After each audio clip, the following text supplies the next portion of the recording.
Hey guys, it's Vel here, and I am finally back ready to share one of the builds I've been playing for the last maybe 5 days now. And it is a Scion Poisonous Concoction of Bouncing. So here's what I like about it. It's both a mapper and a bosser, which is great. This includes T17s as well as UBAs. It is super tanky when it is all built out. And it's got a low button count, which I really like because me and a lot of buttons, especially when I play for as long as I do, like the less buttons, the better. There are a couple things that I'm not too happy with. First off, can't league start it. Very unfortunate. I love to make builds I can league start because, I mean, it's so fun. You want to. It can be expensive at the top end, and you're only crit immune if you poison something. So there are things like you can get ranged from afar in T17s when they have 100% crit chance before you have a chance to put poison on them. And yeah, it just crits you. Oof, it's big. It hurts. There are a couple key pieces of gear I want to talk about, so I'm going to go over those first. Our shield is a Mahzadal's Machination. I don't know if I'm saying that right. And this shield plus our Timeless Jewel will convert all incoming elemental damage to fire and chaos. This allows us to ignore cold and lightning res entirely. Additionally, we get 5% to all max res if we can fill our ES bar once every 4 seconds. But we can't leech, we can't regen, or recharge ES. So I'm like, how am I going to combat this? Actually, with 2 flasks. I use Replica Sorrow of the Divine, and I use this Forbidden Taste, which gives me a massive burst of healing. It heals me to full, and I take some chaos degen, but I end up mitigating the chaos pretty well, so it doesn't matter. So with the shield and its 5% all res buff, plus a couple pieces of gear, I can get 90% fire res, and that is huge because we ideally want to get as many instances we can of physical damage taken as fire. It makes us disgustingly tanky. Let's go over the helmet. So for this, I went with, again, Fizz taken as fire. I don't even think it's the highest roll, but it is what it is. I got reduced mana cost, because that is one thing I'm not like... If you just keep spamming, and there's not really anything to attack, you won't leech, and you will run out of mana, and you have to wait for it to regen, so it kind of sucks. I did go for Fractured Base for accuracy. I rolled with Chaos Essence for Chaos Res and T1 Spell Suppress. I got insanely lucky on hitting T2 Life, and then I put on Fizz taken as fire.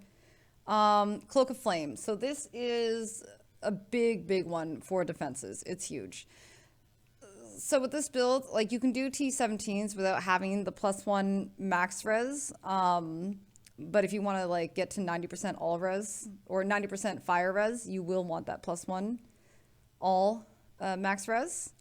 But the big thing here is getting +2 socketed projectile. That is really large because we use quite a few gems that have projectile tags, so it's good. It's good. This, for anybody who knows, 40% of damage, physical damage taken is fire damage. When you have 90%, when you have 90% fire resistance, is pretty nutty. I use an Azanance.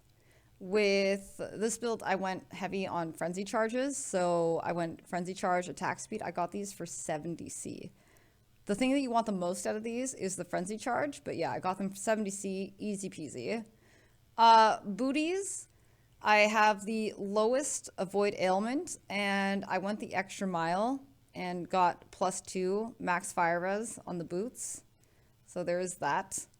I did not need any spell suppress on this, which was great. So I made these in the graveyard.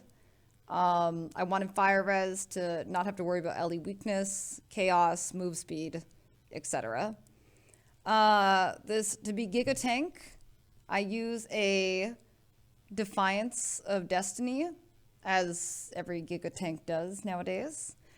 I did get myself a good one on Gain, so that's one place where the build's a little more expensive. I got this for a steal of a deal, this Circle of Nostalgia. Again, the only thing that matters with it is the max frenzy charge, which you can get. I guess what also matters is you want Herald of Agony buff effect and chaos damage.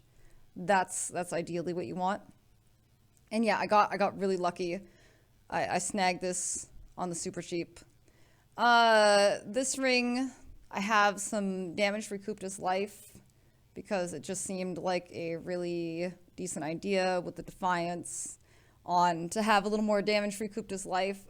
I do have accuracy on it. I rolled these again with, I use Harvest for this one. I rolled Harvest until I got accuracy, and then I just called it a day. You don't really need the accuracy, but I want it, and I have it, and that's what it is. This belt is one of the reasons it inspired me to do the build in the first place.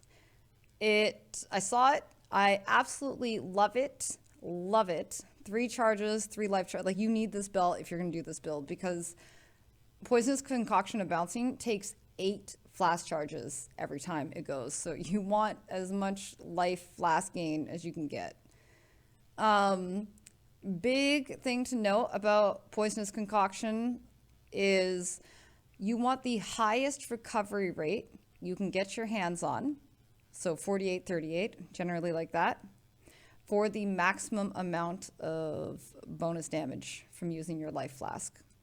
So you want big recovery. You want that. We went over Replica Sorrow. I go for Ruby Flask because it pops up all the time with the belt, and that satisfies some more resist.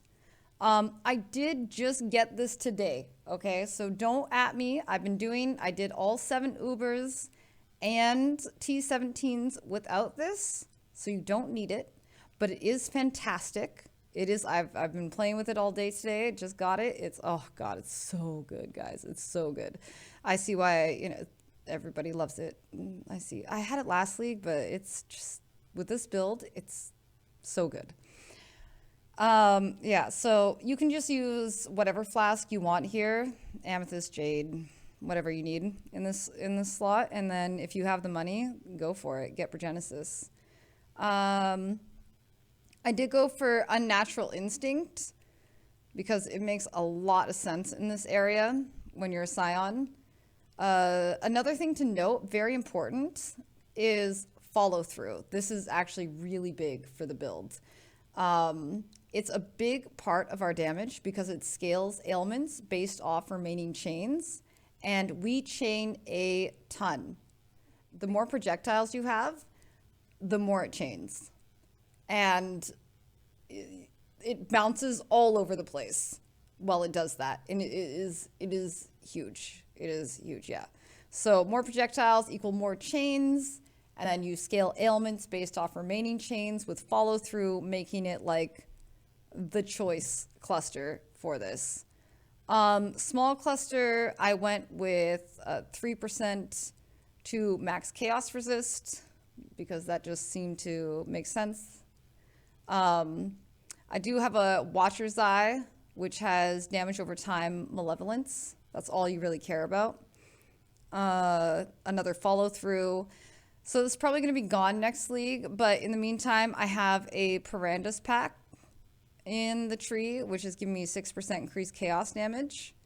This Megalo, I got insanely lucky, getting Spiked Concoction and Martial Prowess. And Martial Prowess is the least important one on this.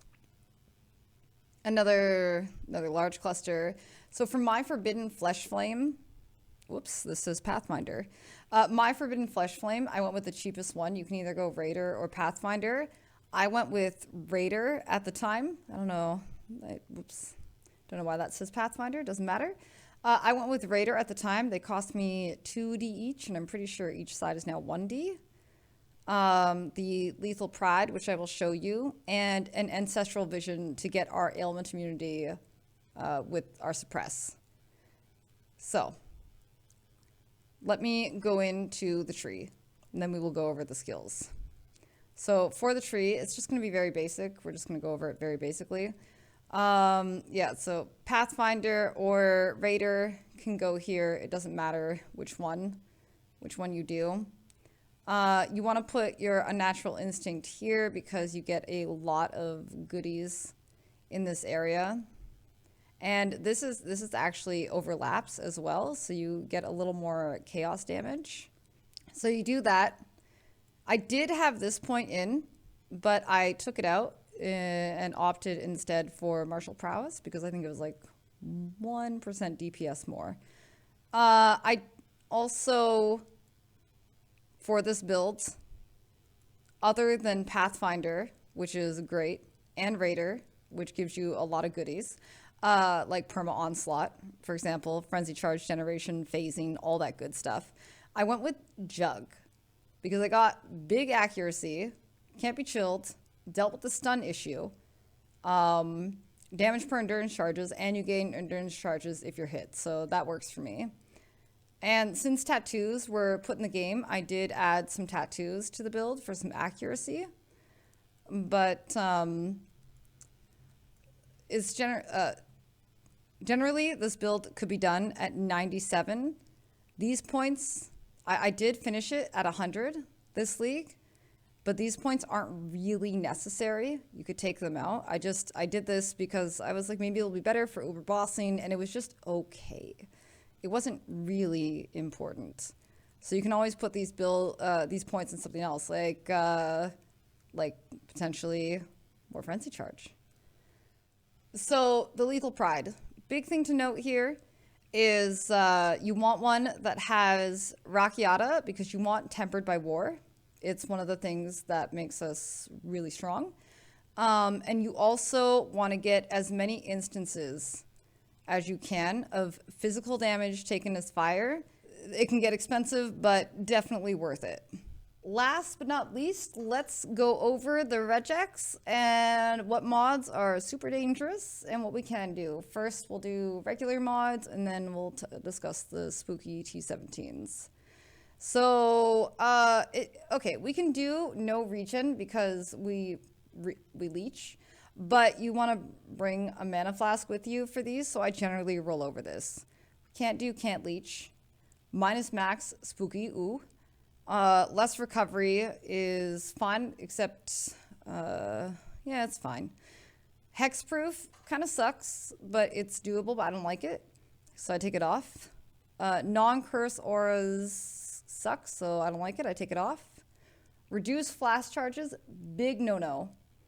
And monsters have avoid, poison, impale, bleeding. So those are the things that you have to watch out for on regular maps. And honestly, they roll on T17s too. So we're going to say no to that. The chain additional time is fine as long as you don't put on additional proj as well. The no damage for 4 out of 10 seconds sucks. I wouldn't do it. 4 additional projectiles. I have done a map today with 12 additional projectiles on Abomination, and I did not die. So it is very possible. It also was an increased AoE map, and it was back to basics, and I didn't die. So it was good. Increased damage is fine. Life as ES is great because we poison. Possessed can be BS, but doable, but BS. Chance to suppress is fine. Chance to block, very annoying because while they do have a cap on block, it's still like you're just gonna, they're tanks, dude. They're tanks. Fizz reflected as elemental, possible, life, possible. Additional modifiers, doable. Grasping, doable. Volatile cores, doable, but they will one-shot you. Full stop. If they hit you, if they get to you and you do not move, they'll kill you. Fizz as random element, no. I've learned my lesson. That's a no. Okay? No. Fizz is extra chaos, doable. Move, attack, cast speed, yes. Bloodstained saw blades. Yes, and the biggest trick to this is when those saw blades go off, don't move. Stay directly in the middle, keep attacking. Or move away, far away, immediately. One or the other. Drowning orbs, you can't see anything within this in T17, so no. Reduce curse, sure. Reduce physical, sure. But chaos resistance reduction, they're tanks again. You can do it, but no way. Ignite, all that's fine. Mark for death is garbage and nobody should ever do it ever. No regen, you guys already heard, you can just bring a mana flask. The impale one's possible. Shaper's touch is trash, even though it's good, it's trash. Totems is fine, mines is fine. Totem 1 is fine again. Damage per nearby ally, that's fine. Synth boss is good. Exarch is great. Union of Souls, I haven't tried, but I don't want to because it sounds garbage. All the max charges is fine. Minus resist, no. Crit, if you guys weren't listening earlier, you cannot get crit immunity unless you poison. So you can get ranged to death when they have 100% crit chance. All poison is fine. No leech is bad. Vuln fine. Less AoE? No. It's an AoE skill. If you use back to basics, you can get 100% less AoE and you literally can't do any damage. Reduce crit, no problem. Shrines can kill you, but fine. Petrify, fine. We love barrels. Can't gain charges. Even though you're a big charge build, it's fine. Monsters can't be stunned. Acceptable. Meteor, I haven't done it on this build, but I died a bunch to Meteor on another build. Now I don't want to do it. Especially because this build just pops off Flask constantly. Less defense, fine. No regen ES, okay. No block suppress, no, we don't do that. Again, non-curse auras, I don't do. Less recovery is fine if you bring a flask. Buffs expire faster is okay. Penetrate is a big no-no. Action speed, I've done this, kind of sucks.